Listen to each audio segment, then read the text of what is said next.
राधा रानी ने उद्धव से कहा,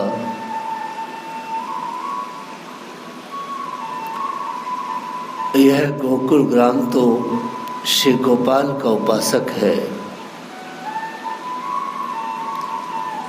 और तुम्हें शायद ये नहीं पता है, जो निर्गुण के ग्राहक हैं, जो निर्गुण के उपासक हैं, वह तो सब शंकर की नगरी काशी में निवास करते हैं। हालांकि हरि ने हमें छोड़कर अनाथ तो कर दिया है, फिर भी हम तो उन्हीं के चरणों के प्रेम रस में उसी प्रकार अनुरक्त हैं जैसे राहु ग्रस्त होने पर भी चंद्रमा अपनी शीतलता नहीं छोड़ता। कुब्जा रूपी राहु से ग्रस्त होने पर भी कृष्णचंद्र ने न तो अपनी कृपा रूपी शीतलता छोड़ी है और न राहु ग्रस्त होने पर भी न हमने उनके प्रति अपना प्रेम छोड़ा है। कितना बड़ा विश्वास है श्री राधा रानी को, और वास्तव में ये सच्चाई है, ये सत्य है। जो सच्चे प्रेमी होते हैं,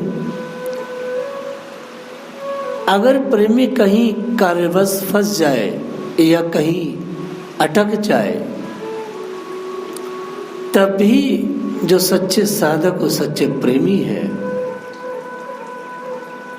वो प्रेम करना नहीं छोड़ते, कोई शक नहीं करते।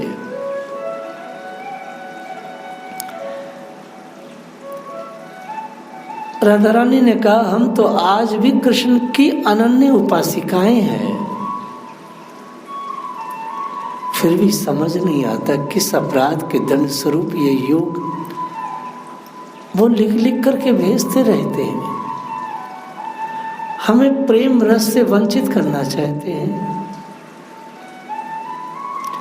भला इस ब्रज में ऐसी कौन विरहीन है जो रूप गुण राशि प्रीतम को छोड़कर इस निगोड़ी मुक्ति की कामना करती हो? कोई नहीं है उद्धव, कोई नहीं है।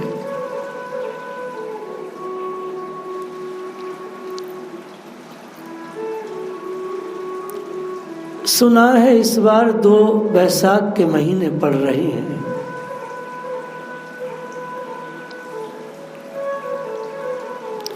यहाँ तो एक एक पल बिना कृष्ण के भारी पड़ रहा है। अब ये पूरा महीना कैसे बीतेगा? हर महीना बीतने पर हम आशा करती हैं शायद कृष्ण इस महीने आ जाए, शायद अब आ जाए, कल आ जाए, परसों आ जाए। पर 2 बैसाख होने से तो एक ही महीना बढ़कर इतना बड़ा हो गया है। हम देख रही हैं हमारे जीने का कोई भी उपाय अब नहीं बचा है। लाख प्रयत्न करने के बाद भी हम बच ना पाएंगे। अपने शरीर की तपन को मिटाने के लिए हमने कस्तूरी, चंदन, कपूर, कुमकुम, केसर इन सब का घोल बनाकर के शरीर पर लेपन किया, परंतु जैसे जलती हुई अग्नि में धृत डालने से वह और प्रज्वलित हो जाती है, उसी प्रकार उन वस्तु के लेपन से ब्रहाग्नि और भड़क उठी है। ये शरीर जलकर राख ना हो जाए कहीं।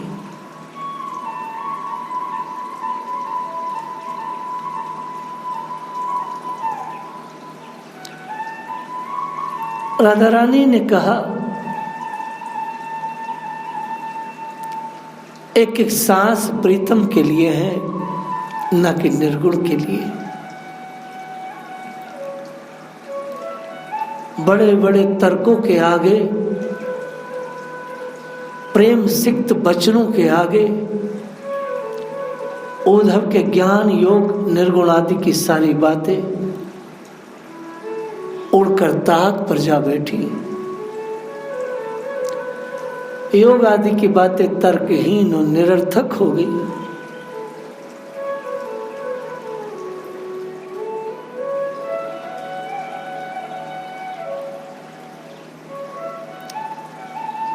आज किशोरी जी बहुत दुखी हैं। यह पाठशाला उद्धव क्यारी में चल रही है, जो नंदगांव के पास है। किशोरी जी कहती, सखी वे गोपाल जो मेरे मन के चोर हैं कहाँ चले गए? यदि कोई मुझे उनका पता बता दे तो मैं उसे अपने प्राणों का उपहार में दे दूं। उनके वियोग से व्यथित होकर मैं क्षण में आंगन में खड़ी होती हूँ, तो क्षण में भवन के भीतर आ जाती हूँ। मैया, पिताजी, भाई इत्यादि मेरी हालत को देखते हैं तो सोचते हैं इसे क्या हो गया है। कभी क्षण में निराश होकर हाथ मलने लगती हूँ। मेरे शरीर में विरह की व्यथा कुछ इतनी अधिक है, मुझे संसार में कुछ अच्छा नहीं लगता। सखी देखो, आज भी ये वृक्ष, ये बेलें, ये लताएं, ये पताएं, वे ही सब राग और प्रेम से भरे मेरे अंग। सखी मेरे शरीर को देखो, राग और प्रेम से भरा मेरा एक एक अंग, किंतु एक लाल गिरधर के बिना सभी रंग फीके पड़ गए। मानो फूलों की सुगंधि नष्ट हो गई हो, सबकी शोभा चली गई, वह सभी कुमिला गए। वास्तव में भगवान के बिना तो जैसे सब कुछ जड़ से उखड़ गया हो।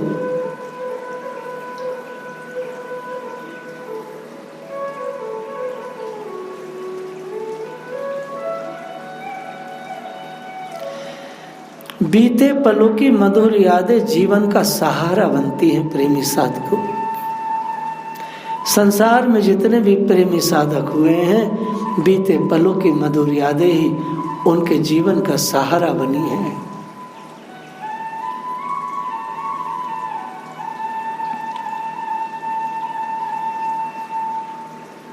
आज की कथा का यही टाइटल है, बीते पलों की मधुर यादें जीवन का सहारा बनती है। संसार के सभी साधकों की यही स्थिति रही है।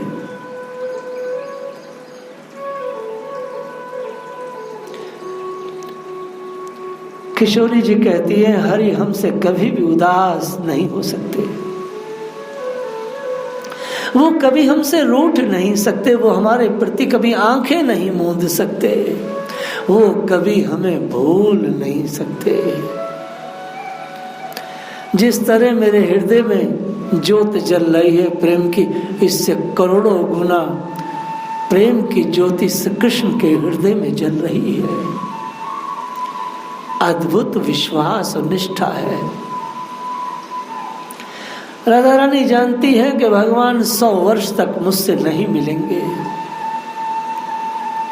लेकिन फिर भी विश्वास कितना है।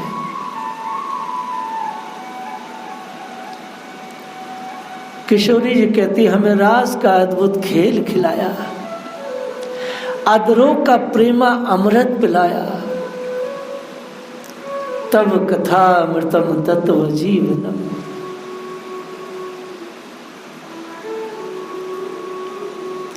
वे ब्रजवास को भला कैसे भूल सकते हैं? श्री कृष्ण सब कुछ भूल सकते हैं, लेकिन ब्रजवास को नहीं भूल सकते। तुम जैसे अरसिक व्यक्ति से प्रेम कथा कहना तो घास काटने जैसा निरर्थक हीन काम है। राधा रानी रिस रही है, उद्धव को देख देख के क्रोध आ रहा है। ऐसा अरसिक व्यक्ति मेरे प्रीतम का मित्र है ये, जिसके रग रग से रसिकता बहती हो, जिसके कन कन से प्रेम बहता हो, हिलोरे मारता हो, ऐसे रसिक शिरोमणि कृष्ण का ये मित्र है अरसिक सूखा रूखा।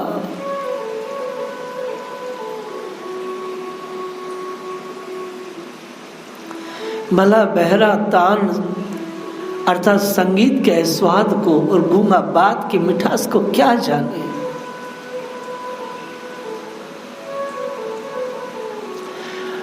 और उद्धव तुम तो प्रेम रस के लिए बहरे और गूंगे दोनों ही हो।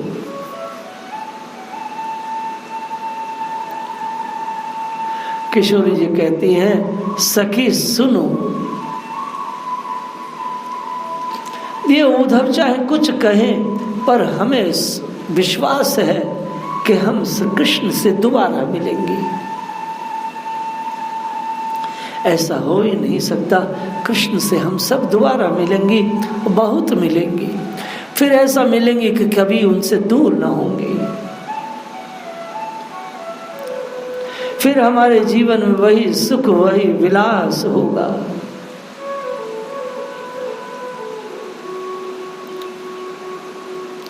जीवन में फिर वही बहार आएगी।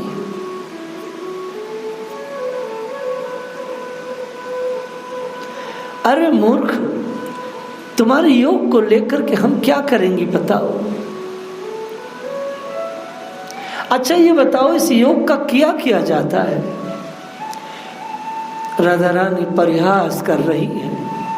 इसका किया जाता है, इसे ओढ़ा जाता है या बिछाया जाता है या किसी स्वादिष्ट भोज्य पदार्थ की तरह से खाया जाता है या पिया जाता है, अथवा यह कोई सुंदर खिलौना है क्या, अथवा यह कोई सुंदर पहनने का आभूषण है क्या।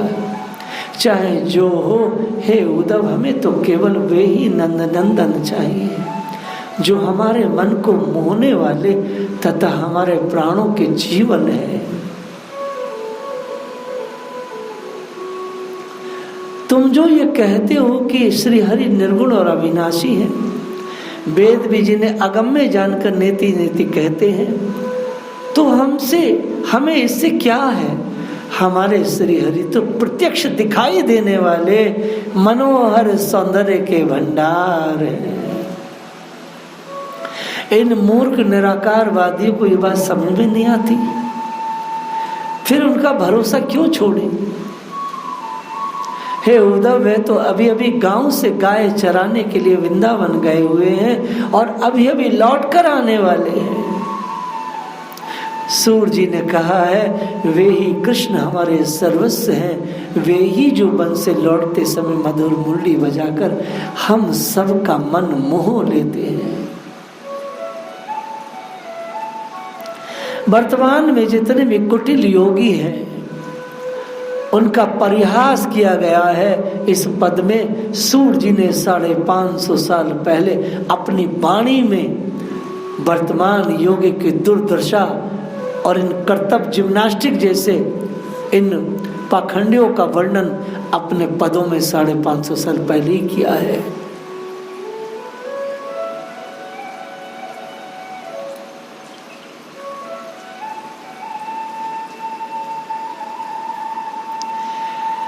प्रेम करके पछताना, इसका अर्थ है कि प्रेम का भोग चाहना, जो प्रेम का भोग चाहता है साधक, जो संभव नहीं है।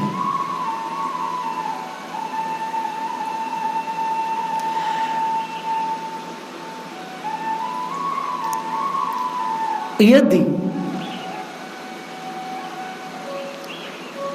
ये भाव यदि न छोड़ा तो जीवन में कलह मिलता है, शांति कभी नहीं मिलती। जो लोग प्रेम करके पछताते हैं इसका अर्थ है भोग चाहते हैं जो संभव नहीं। यदि हृदय से इस भाव को कोई साधक नहीं निकालता है तो फिर कलह मिलता है, जीवन में शांति नहीं मिलती, रस नहीं मिलता, विष मिलता है।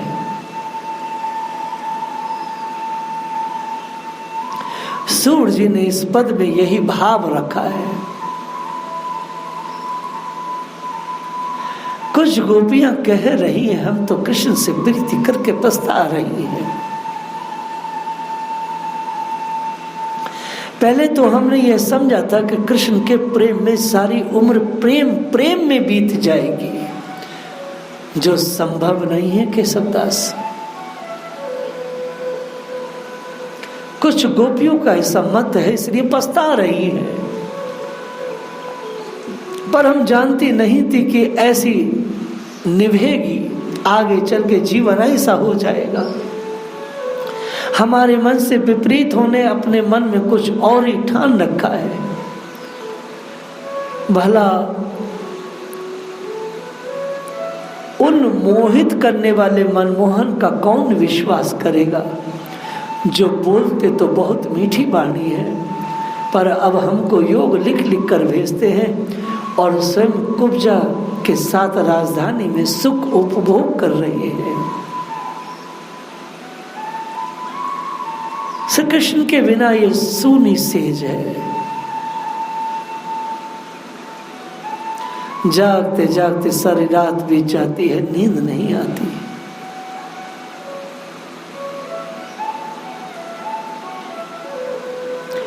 वास्तव में कुछ गोपियों को ये भाव रहता है, पछताती है, लेकिन राधा रानी के बल से वह स्वस्थ हो जाती है। ये कच्चे प्रेम की निशानी है। राधा रानी के मुंह से ये बातें नहीं निकलती। राधा रानी के मुंह से हमेशा निष्ठा और विश्वास की बातें निकलती हैं। कच्चे प्रेम में नायिका इसी प्रकार की बातें करती है।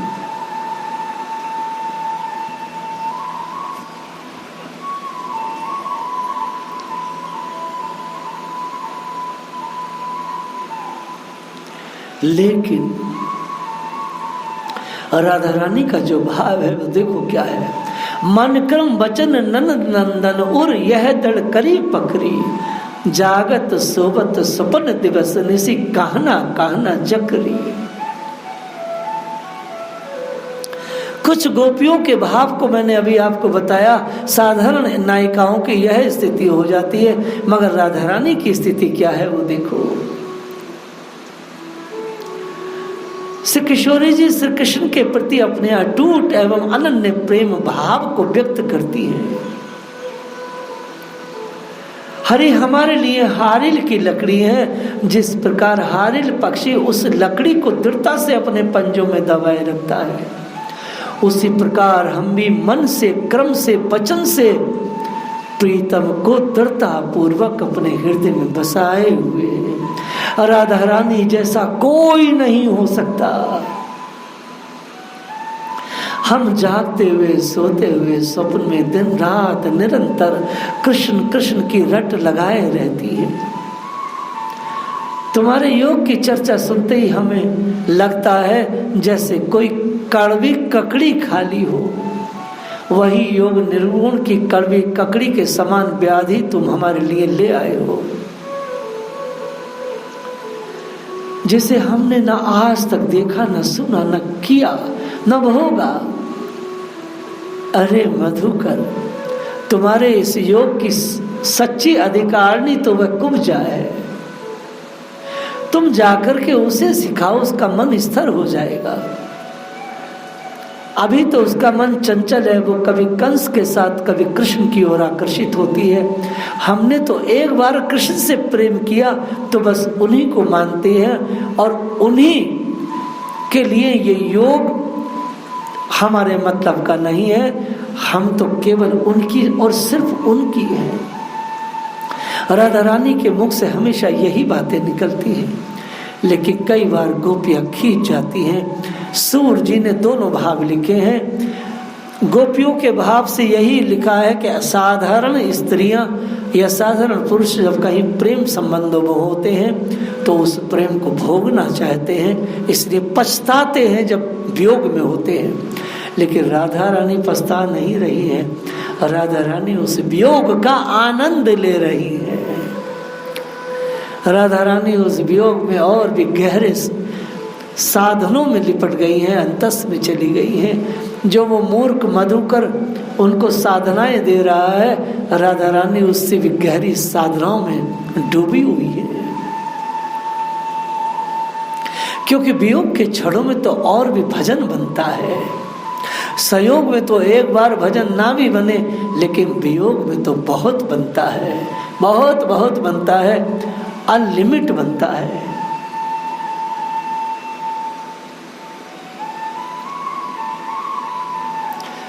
प्रतिकूल परिस्थिति में जितना भजन और साधन बनता है, इतना साधक का अनुकूल परिस्थितियों में भजन नहीं बनता। अनुकूल परिस्थितियों में साधक कई बार प्रमाद में चला जाता है, लेकिन प्रतिकूल में, अभाव में बहुत भजन करता है और सावधानी से करता है।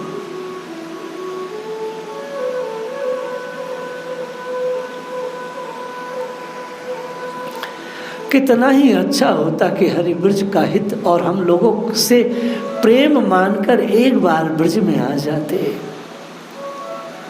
ब्रज में लोग जो उनके दर्शनों के लिए तरस रहे हैं, उन्हें देख देख कर सुख प्राप्त कर लेते। मुरली का मधुर स्वर सुन सुनकर वह सबके मन की सुनाकर सबके मन की पीर को हर लेते। अपने मुख से अमृत में वचन बोलकर हम गृहिणियों को धीरज बंधा देते। और भैया सारा संसार उनका यश गाता, उनके उपकार को हर्षित होकर के अपने हृदय में धारण करते ब्रजवासी, और ब्रजवासियों की चिंता नष्ट हो जाती। इस प्रेम व्यवहार में हम सबका जन्म सफल हो जाता। कृष्ण से कहना, जब से वो गए तब से ब्रज के बालक गली गांव घर मोहल्ले में छिपा छिपी का खेल नहीं खेलते। ये बालक जो हंस हंस कर बहिया पकड़ पकड़ कर खेलते थे, अब वही बालक बाल दशा में एक दूसरे से लिपट लिपट कर रोते हैं। हम तो उनकी बिना मोल की दासी हैं, भला हमको उन्होंने अपने चित्त से क्यों भुला दिया। जब से वो मथुरा गए हैं, कुब्जा में रम गए और हम यहाँ बेहल हो गए। राधा रानी के हृदय में कृष्ण की बातें बार बार उभर रही हैं और बार बार याद करके उनकी आंखों से पनारे बह रहे हैं। लेकिन दृढ़ता से कहती हैं, श्याम से जो मेरा स्नेह है, मेरी जो प्रेम प्रीति है, जो मेरे प्रेम प्रीति का रिश्ता है, वह कभी हटेगा नहीं, डिगेगा नहीं।